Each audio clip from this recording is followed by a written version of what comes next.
This is CBC Winnipeg News.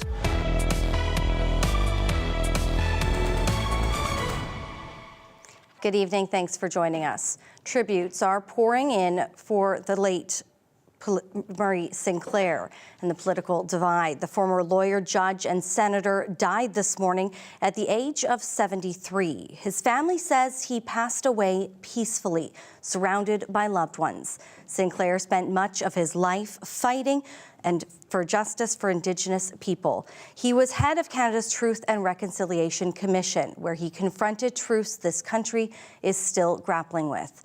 Cameron McIntosh has more now on Maurice Sinclair's life and legacy. There have always been those who are deniers of history. A respected elder and statesman, Murray Sinclair laid the path for reconciliation in Canada. And this nation must never forget what it once did to its most vulnerable people. Born in 1951, raised in Selkirk, Manitoba, Sinclair's Anishinaabe name meant the one who speaks of pictures in the sky. He excelled in school, skipping 2 grades, was a star athlete and valedictorian, who went into law, originally aiming to enter politics. I really became bitten by the law bug. Racial hurdles were quickly apparent. As a young lawyer dealing with a client, a police officer mistook him for the accused. He grabbed me by the arm and was going to lead me back to the cells, because he assumed the white guy was the lawyer. In 1988, Sinclair became Manitoba's first ever Indigenous provincial court judge. After a police killing of an Indigenous man, he was co-commissioner of a tension-filled inquiry into racism in Manitoba's justice system. He quickly felt backlash.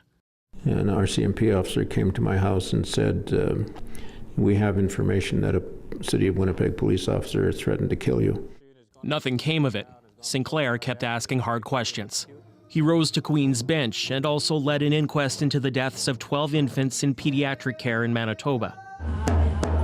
But it was the 2008 Truth and Reconciliation Commission where Sinclair cast the most light, spending 6 years listening to residential school survivors, uncovering truths he knew many would not want or be able to accept. And the phrase I used to use with the staff is that we have to write this for the reasonable. His 94 calls to action have brought some progress, particularly around awareness, but many remain unfulfilled. The public still largely struggles with the question of what can we do about it.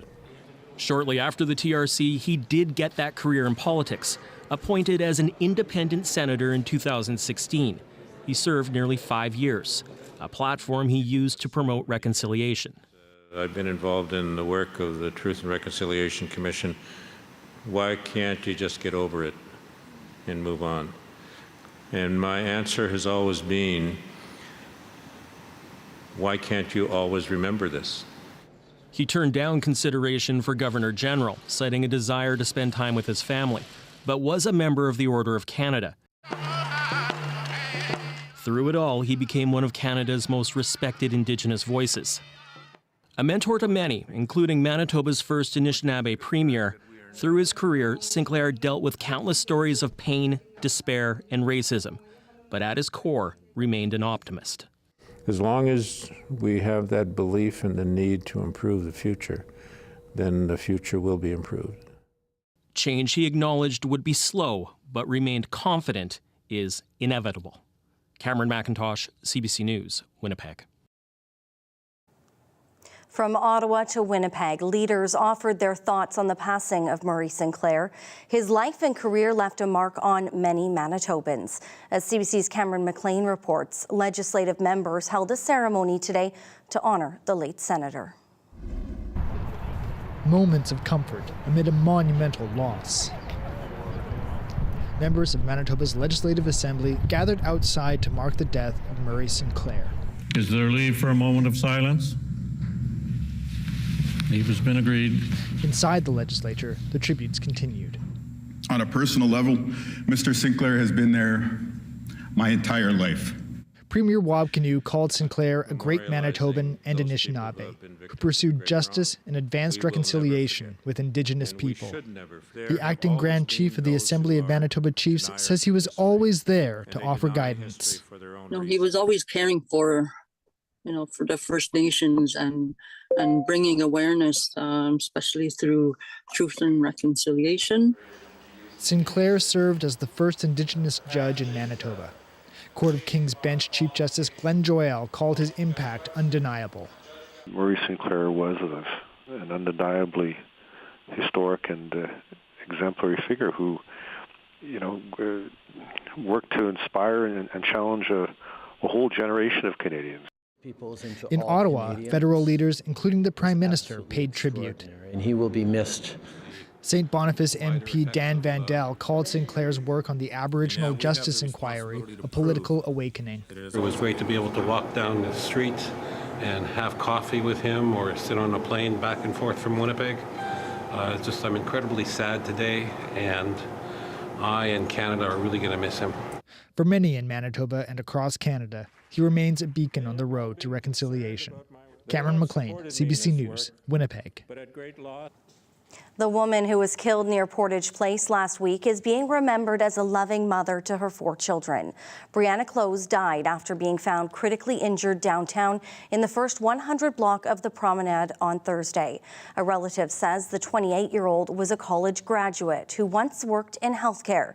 They say she suffered abuse in an earlier relationship, which set her on a different path.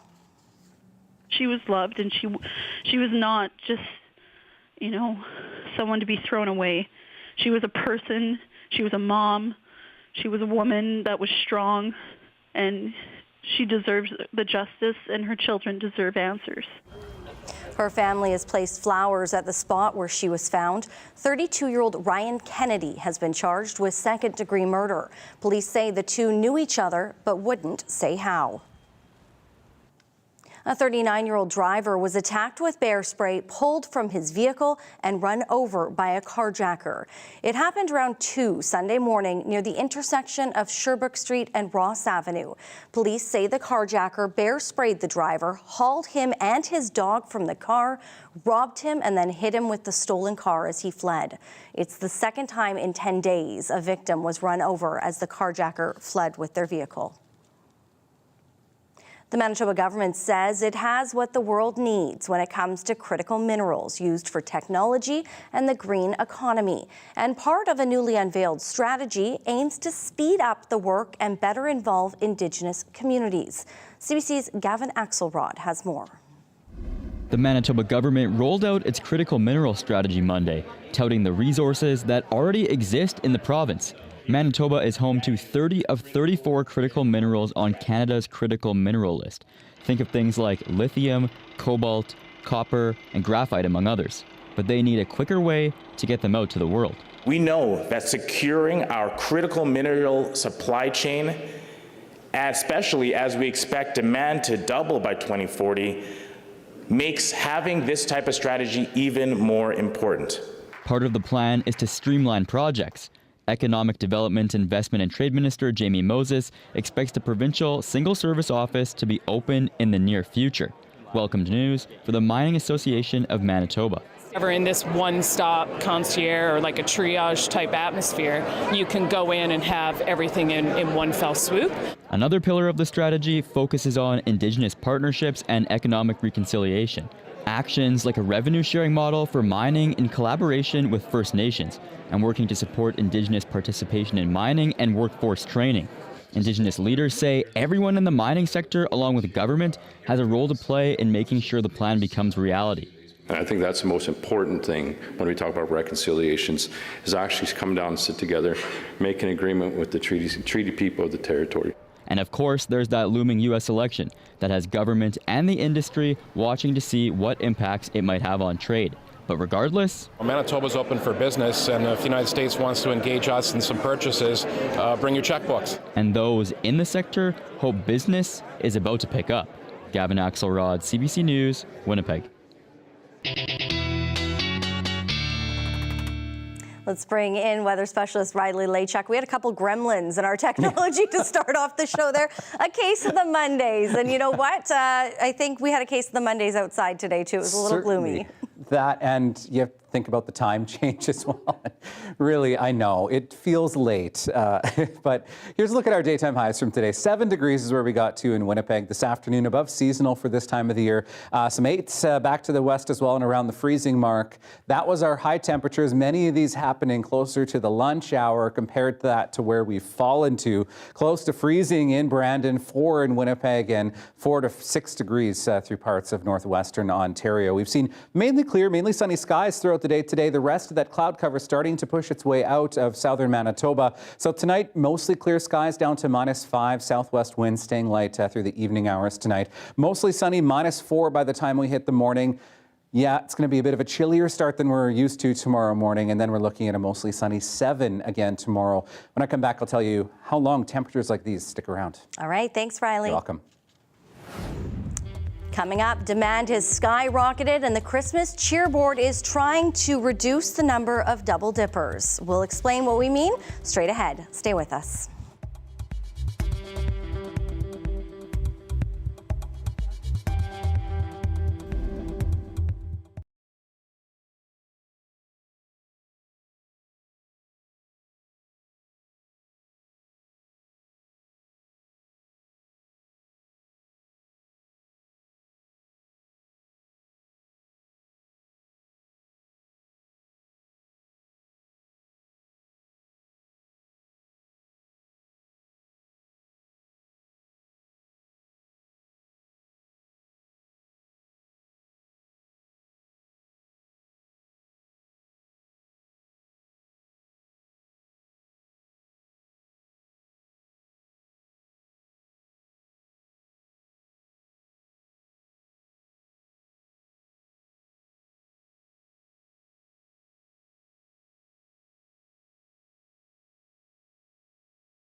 After distributing a record number of hampers last year and running out of supplies, the Christmas Cheer Board is making changes to how they hand those hampers out. The organization says it's an effort to make sure everyone who needs one gets one. The CBC's Alana Cole has the details. Winnipeg's Christmas Cheer Board starts taking applications for hampers this Tuesday. The organization says last year they handed out a record number, more than 20,000 of them. But Executive Director Shauna Bell says that demand also meant they had to stop taking applications a few days earlier than usual. And some on the list for a hamper didn't get one. It was a pretty dark few days at what should be a happy time of the year. Our folks, we've never experienced that before. And so certainly having to shut the doors and turn people away and send a lot of our volunteers home was a very, very, very disappointing way for us to come into the holiday season. Bell says they found up to 700 families had requested hampers from more than one place last year. This year, they will be checking with some of the other organizations distributing hampers to see if people on their list are already signed up somewhere else. If they are, the Cheer Board will take them off their list and notify them. She says they did catch some duplicates last year, but this is the first time they're letting people know at the start of the season. This change has been the result of a lot of in-depth thought and review about how we operate and what we can better do to service the general public who are coming to us looking for support. One community advocate calls the move ridiculous. Mary Burton is with Zungazi Ode. She says she understands the Cheer Board's struggle. At the same time, she says people need help. They only have so many donations they have to stretch it. I understand that. But to say that just because the person's going to another organization to get a hamper, that they can't get one from Cheer Board? Really? You know, that's not the spirit of Christmas. That's not what Christmas is all about. And families who are in poverty need the extra help. Burton says she'd like to see the Cheer Board meet the demands of the community, even if that means asking governments to step up and help.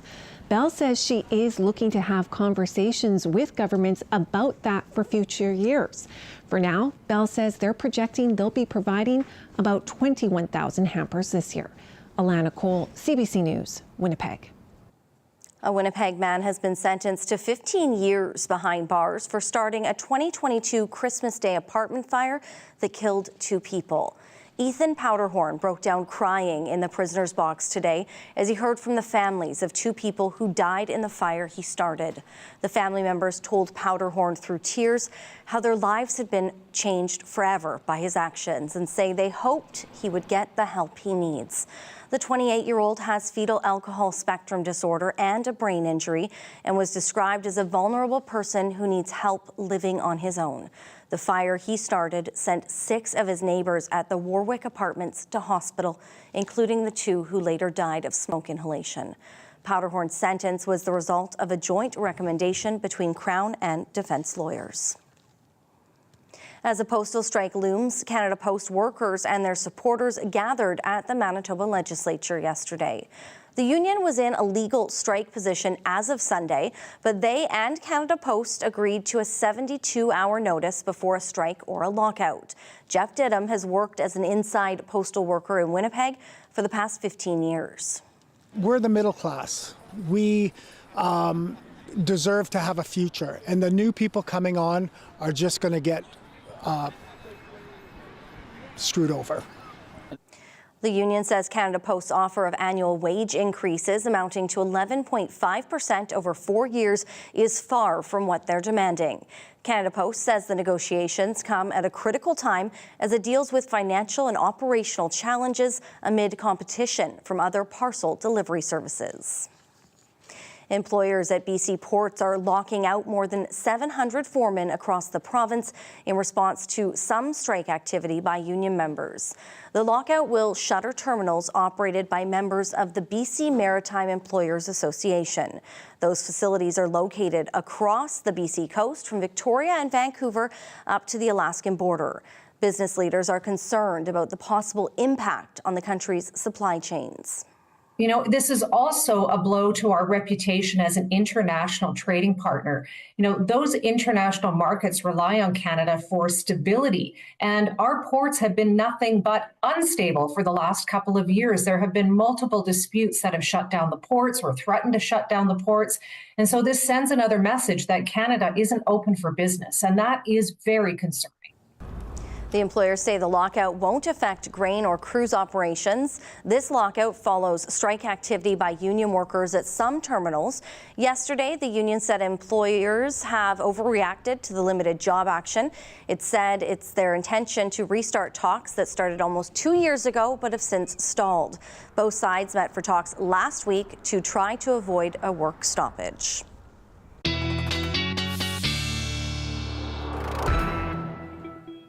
Riley, it was a gloomy day. It was a little rainy out there this morning, but my goodness, I got soaked going to the grocery store yesterday, probably like many of you out there as well. I will say we needed the rain. We did. I'll get into that because, as much as it was a bit of a damp Sunday and kind of put a damper on our weekend here in the South, boy, oh boy, did it really help kind of lighten things up a little bit. Pros and cons. The pros and cons. Yeah, so here's some of those Sunday rainfall totals. Portage La Prairie, 27 millimeters. Winnipeg in the range of 20 to 25 millimeters.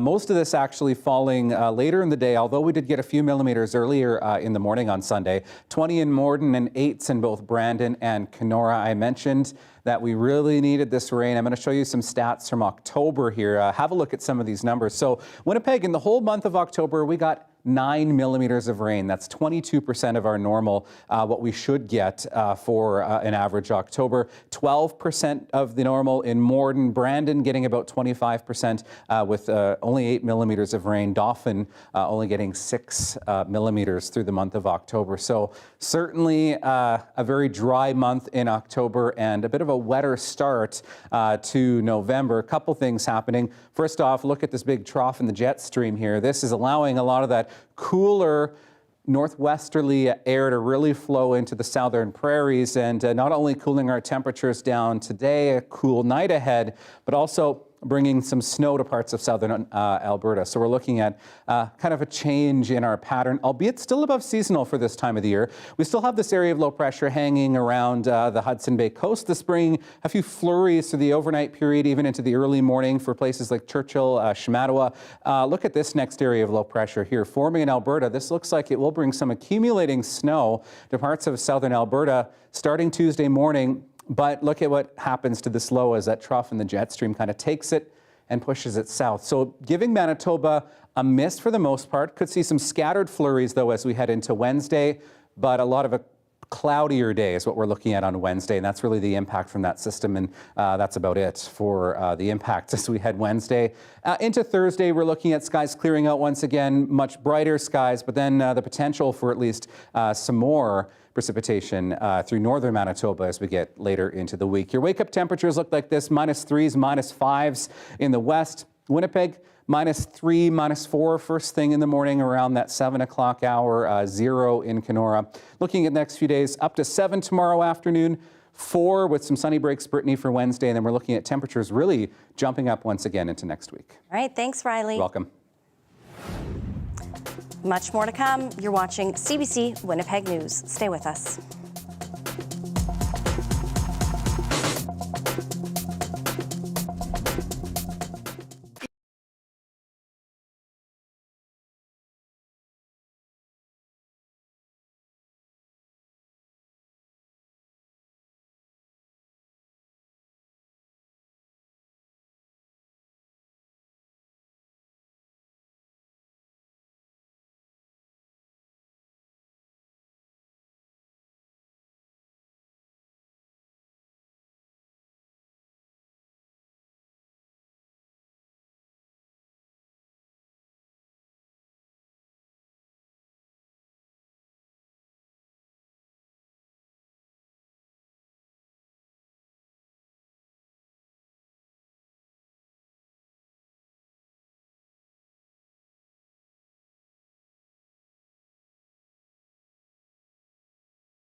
Police in Ontario say they've arrested 3 men in connection with a series of violent demonstrations in the Toronto area on the weekend.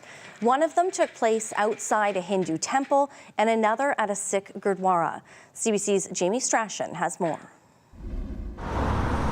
Sunday at a Hindu temple in Brampton, just outside of Toronto.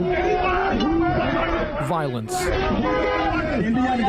After demonstrators arrived holding banners in support of Khalistan, a proposed independent Sikh homeland in northern India. The protest happened as Indian consular officials were inside helping people with pension documents, though protesters say those officials gather information about the Sikh community. They start hitting those people. They went inside the gate, and you can see in the video they were hitting with the stick to the devotee. Hours later, protesters gathered outside of a nearby Sikh place of worship, some waving Indian flags. They want to take control of the Gurdwara and they want to harm worshippers. 3 people were arrested, though CBC News is not confirmed from which protest. And an off-duty police officer was suspended after he participated in the Hindu temple protest. In Surrey, British Columbia, similar demonstrations turned violent. Several people were arrested.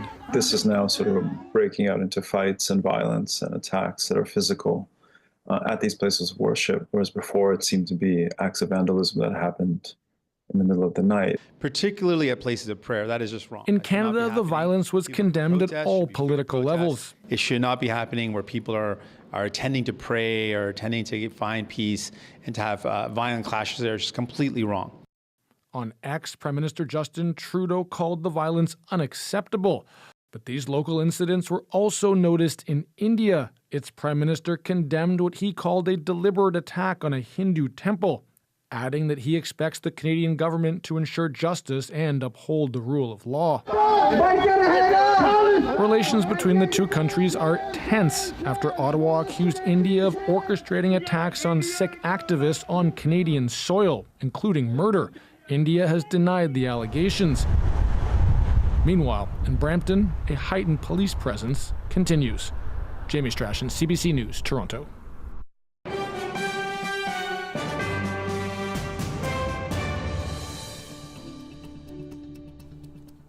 It's the final day of campaigning in the U.S. before tomorrow's presidential election, and it's going down to the wire. Polls say the race is neck and neck. That's why both Kamala Harris and Donald Trump are sprinting across key swing states. They're trying to make sure their supporters get out to vote and to win over Americans who haven't yet made their choice. But in this unprecedented election in a deeply polarized country, there's also a sense of nervous energy heading into voting day. The CBC's Katie Simpson has details from Washington. Major security preparations are underway all over Washington, and that is because Kamala Harris, the Democratic nominee and the vice president, will be holding her election night headquarters, her celebration, she hopes, in the U.S. Capitol. There's more fencing going up around the White House, around the vice president's official residence as well. Some businesses are boarding up, and then at Howard University, major security preparations are in place and continuing to be set up in the final hours of this campaign. Harris is spending the last day of campaigning in battleground Pennsylvania, showing just how important that state is to winning this race. She's trying to deliver 2 points in her final message. One, sowing some fear about what another Trump presidency could look like, another presidency under Donald Trump, as well as offering what she feels is an optimistic alternative. You know, when you love something, you fight for it. And that's what we're doing. And that's what we're doing. We love our country, and we are fighting for the best of who we are. And I love you.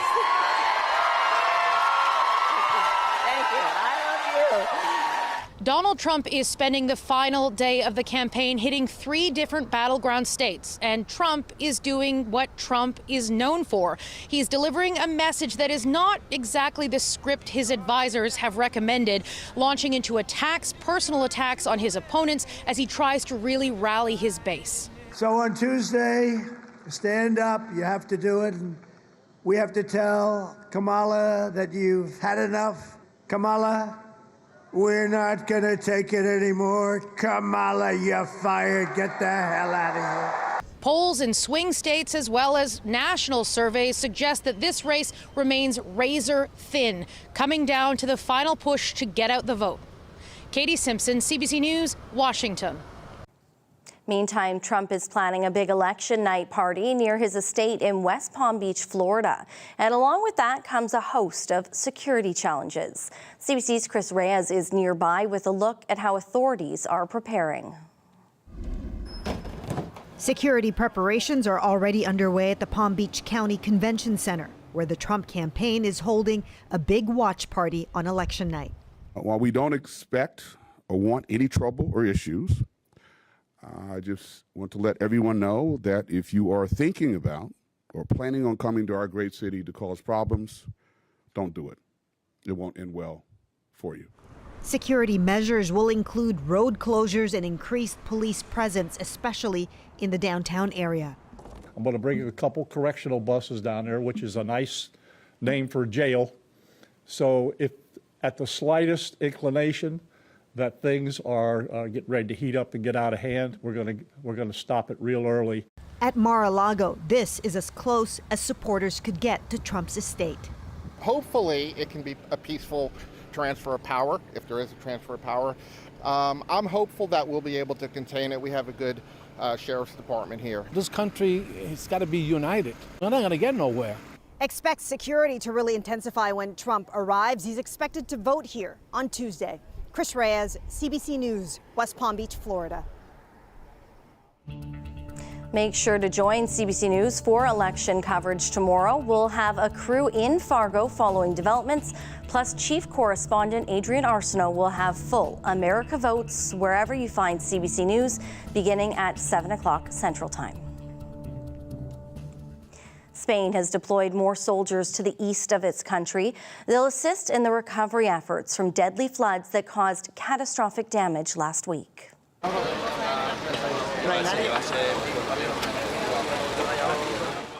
About 5,000 troops are on the ground to help distribute food and water. They'll assist in damage cleanup and guard against looting. At least 217 people have died as a result of the disaster, most of them in Valencia. The death toll has sparked anger from the public over how officials have handled the situation. Some are upset at a perceived lack of warning and insufficient support from authorities after the floods.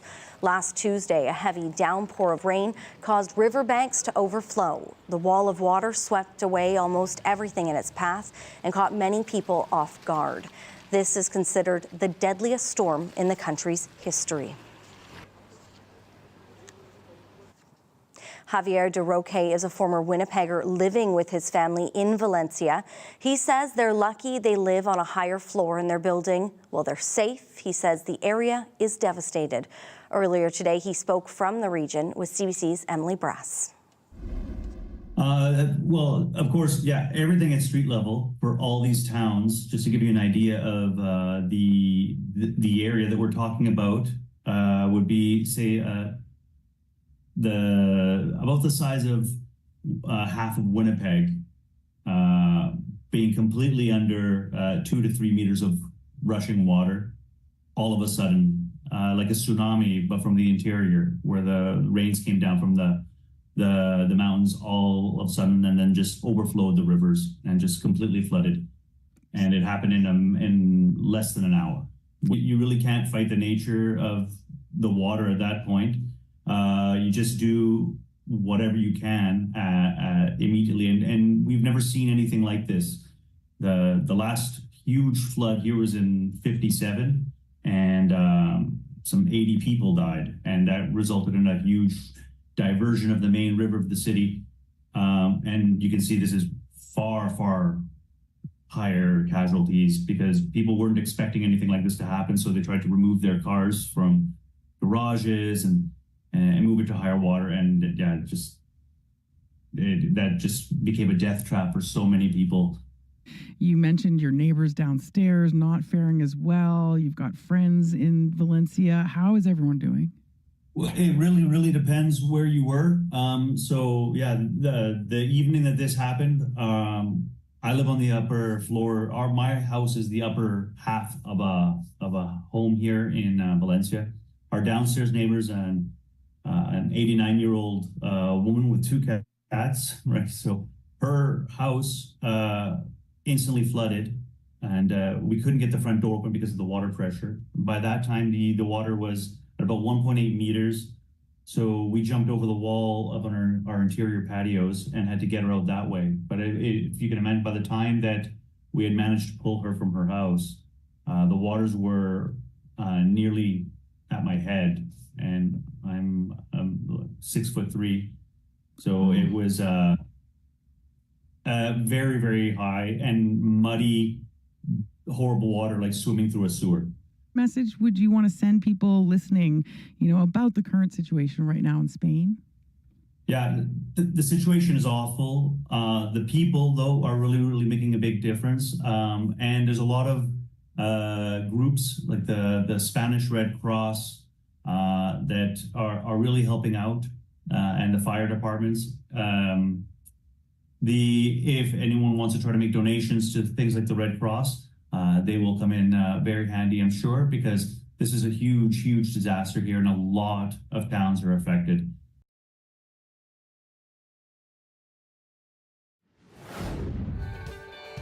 Well, getting in shape and being fit is about much more than just the weights that you lift. It's about your mental well-being too. Coming up, we'll speak with one woman about the power of mental wellness and the impact that can have on your fitness journey. Stay with us.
CBC Manitoba is bringing you a special series to help you feel good about yourself, both inside and out. It's called In Good Health with Chiwe Asaguera. Chiwe is a registered dietitian, fitness motivator, and health consultant who spent decades studying both the science and the mental wellness needs to getting fit. Today's topic, the power of self-belief to help get the job done.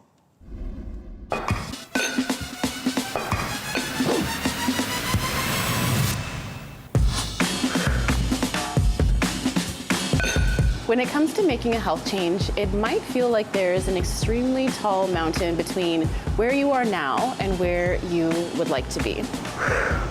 When looking up at that tall mountain, there's an understanding that the journey up and over to the other side will take time, effort, and a well-designed plan. While this may be true, it's actually your belief in your ability to climb the mountain that's the strongest predictor of your success. This is the concept of self-efficacy.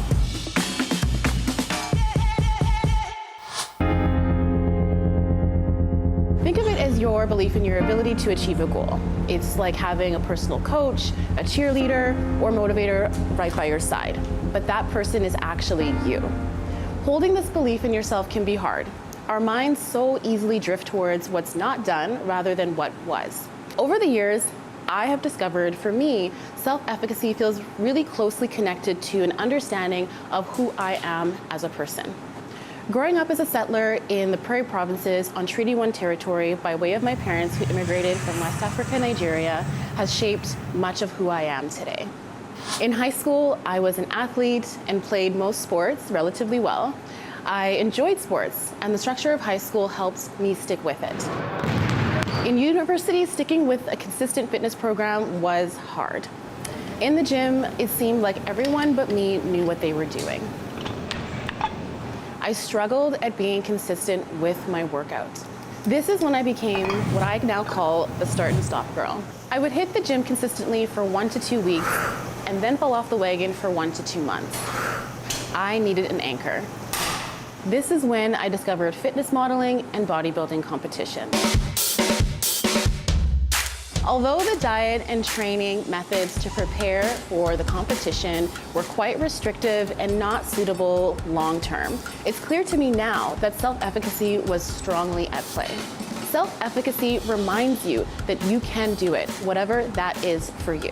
In self-efficacy theory, there are 4 sources of influence that can strengthen your personal belief in yourself. Number 1, mastery experiences. You must recognize past successes, obstacles, and setbacks. What relationships, memories, supports, or resources have you helped to create or build? Collect all the evidence that proves you can work towards a goal and achieve it. Number 2, vicarious experiences. This is seeing people like you be successful working towards a goal. These people can become examples and provide social support. I have a distinct memory of the first time I saw a Black woman in the pages of a popular women's fitness magazine. I didn't realize it then, but that was a vicarious experience that encouraged me to move forward with my goal of participating in a fitness modeling competition. Climbing the mountain seems possible when you see yourself in another person who has already done it. Number 3, social and verbal persuasion. We're talking praise and feedback here. And this is where getting mentorship or coaching can be helpful. Lastly, number 4, emotional states. I think of this as managing negative emotions. We all have them. You shouldn't ignore them or pretend that they don't exist. Instead, try to acknowledge those negative thoughts and find ways to manage them. Set small movement goals and slowly build those up over time. You can achieve your goals you have before and you will again. Until next time, in good health, Chiwe Asaguera.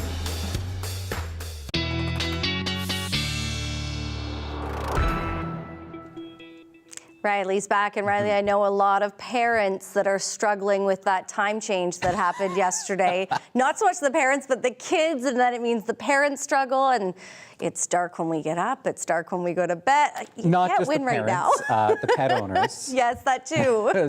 Pets ain't sleeping in. No. And they want to get up early. They want to get out. So you might need a headlamp some mornings. Some mornings, some evenings now as well. Let's have a look at the dog walking forecast. For Tuesday, we're looking at a bit of a brighter day than we saw today across southern Manitoba. Here's Jasper. Thank you, Junior, for sending this one in from Linden Ridge. You can keep sending your pictures to talkback@cbc.ca. My folder is getting a little bit low, not quite empty, but yeah, I could use some more of your pets for sure. So we're looking at a -4 start tomorrow, maybe -3 even by the time we get to 8 o'clock in the morning. Sun rises at 7:24, up to 7 by the time we hit the afternoon, and the sun setting now at 4:59, and we're looking at 3 degrees by the time we hit the supper hour tomorrow. So big picture, we're kind of in this lull, if you will, here across Saskatchewan and Manitoba. A little bit of instability back to the east. Some snow, some rain through Quebec into the Maritime provinces. But I want to draw your attention to what's happening in Alberta as we start to see the beginnings of an Alberta clipper forming here, bringing some snow, Edmonton, Red Deer through Calgary, and a snowfall warning even down into the southeastern corner of Alberta. This could bring 10 to 15 centimeters of snow to parts of southern Alberta through Tuesday into Wednesday. That gives us in Manitoba a miss, but we are looking at some cool temperatures overnight tonight. -5 in Winnipeg, -1s into northwestern Ontario, and a bit of drizzle into northwestern Ontario. So we could still see maybe a couple of sprinkles as we head into the overnight hours. -6s, -5s back to the west, often -4. Clearing skies through the overnight period. So by the time we hit the morning, we're looking at predominantly clear skies overnight tonight through the west. 1 in Barons River overnight, 3 in Thompson, and -2 in Churchill. Your forecast for Tuesday. Mainly cloudy skies, maybe a few more flurries along the Hudson Bay coast, even as far south as Gillam maybe. Otherwise, we're looking at that sort of cloud and sun divide here between Flin Flon and the Pas. Temperatures really hovering around the freezing mark. Starting mainly clear to mainly sunny by the time we get things going into the day on Tuesday. 4s and 5s by the lunch hour in the west. 7s and 8s by the afternoon hours for Brandon into Verdon. 6s and 7s through the Red River Valley and into northwestern Ontario. Couple of very fall weather picks for you tonight. This first one is from Luba in Beaudry Provincial Park, and a second one here to show you from Andrew of the nice leaves in color. You can keep sending your pics to talkback@cbc.ca. Riley, did you carve any pumpkins this year? I did not. Okay, well, I had pumpkins. I don't carve them, but one thing you can do. One thing you could do is the pumpkin seeds, but when you're done with them, I know a lot of places will actually take the pumpkins and give them to animals, but there's something better that was also happening this weekend. Yes, Compost Winnipeg and the Green Action Centre hosted their 4th annual pumpkin drop over the weekend. The event is a chance to vent some stress and keep jack-o'-lanterns out of landfills by dropping them from the parkade at Polo Park Mall. Don't do this anytime. Here's a look at the smashing good time. So who's going first? Me. Okay. Okay, Emily, which one are you going to throw over first? Grab one. Bye-bye. Whoa, it's that. This is our 4th annual pumpkin drop. Oh, that was a good one. So the jack-o'-lanterns get composted, but if anyone has whole pumpkins, we take those to be animal feed at Little Red Barn Animal Sanctuary. Toss her in. Woo! This started out as me wanting to toss a pumpkin off a roof, and I was like, surely others will want to join in the fun. And we're very grateful that Polo Park welcomes us back each year, and that we have people that come out annually as well. It's become quite the tradition for families. This guy is 7 years old and he likes to smash stuff, so I think he'll love it. We moved here from Ottawa, so we've just arrived in August, and it's one of our first big Winnipeg events, so we're really happy to be here. 3, 2, 1. When you put food waste in the landfill, it produces methane, which is a very potent greenhouse gas. Also, it's stuff that doesn't need to go into our landfill, which fills up our landfills very quickly if it's going in there. It's better to keep them separate, process them into a finished compost, and then that can go back into the food system. Since we started this event 4 years ago, we've diverted over 15,000 pumpkins, which translates to about 80,000 kilograms of pumpkins. It was just fun to see them go kaboom. This is the 3rd year doing this, and yeah, it's a good thing to do with the pumpkins instead of just throwing them out. How was it? It's great, yeah. What did you like the most about it? To see it split in half. Victory!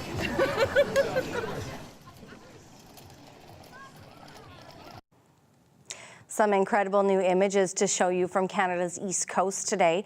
They show underwater wrecks from the Second World War.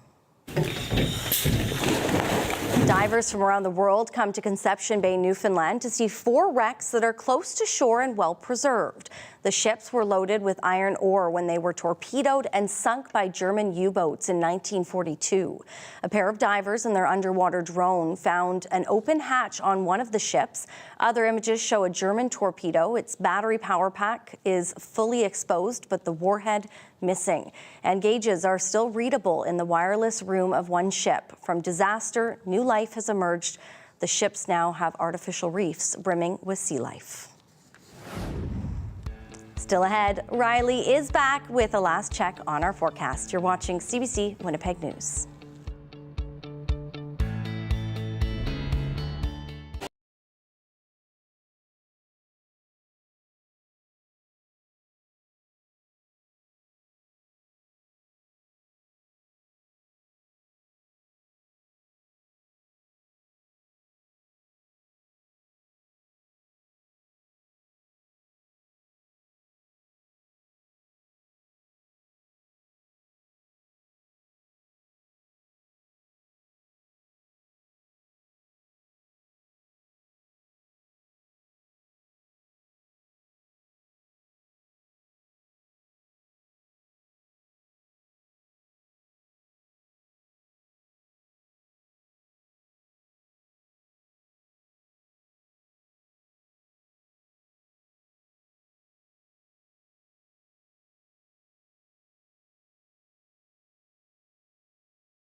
I'm Caroline Bargood in Maricopa County, Arizona. This is one of 7 swing states that will determine who wins the White House. On the ballot this year, abortion and immigration. Now, this is traditionally a Republican state, but in 2020, Joe Biden won it by the slightest of margins. Can the Democrats do it again, or will the Republicans take it back? We'll be watching this story, and we'll have more on CBC News.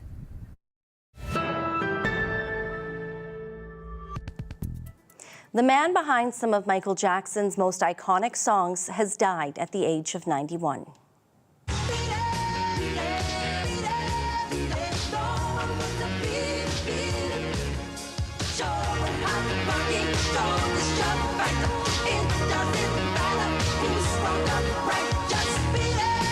Quincy Jones produced that hit song called Beat It and some others off the record-breaking Thriller album by the King of Pop.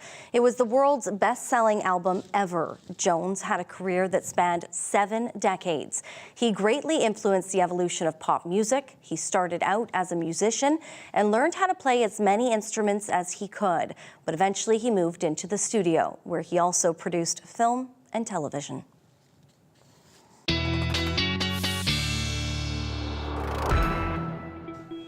All right, with the time change happening over the weekend, of course, that means our sunsets are getting earlier and earlier. Here's a look at that over the next few weeks here. So today, setting at 4:59 this afternoon. In a week from now, 4:49 is our sunset. And as we get out into later November, 4:33. So we're getting closer to that 4:30 mark for our sunsets. Temperatures, though, wouldn't dictate that change in season. 7 degrees tomorrow in Winnipeg, 6s and 8s as we get through Thursday, Friday, even a 10 on Saturday, our normal high for this time of the year.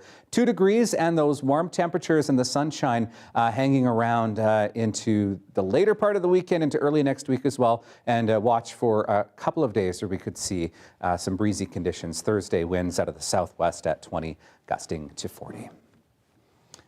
Well, as we told you earlier, Murray Sinclair, the Anishinaabe senator and renowned Manitoba lawyer who led the Truth and Reconciliation Commission, has died at the age of 73. Condolences have been pouring in all day. He was Manitoba's first Indigenous judge and a tireless advocate for Indigenous people and rights. Today, in his honor, we leave you with some images of the late justice and his legacy. Good night.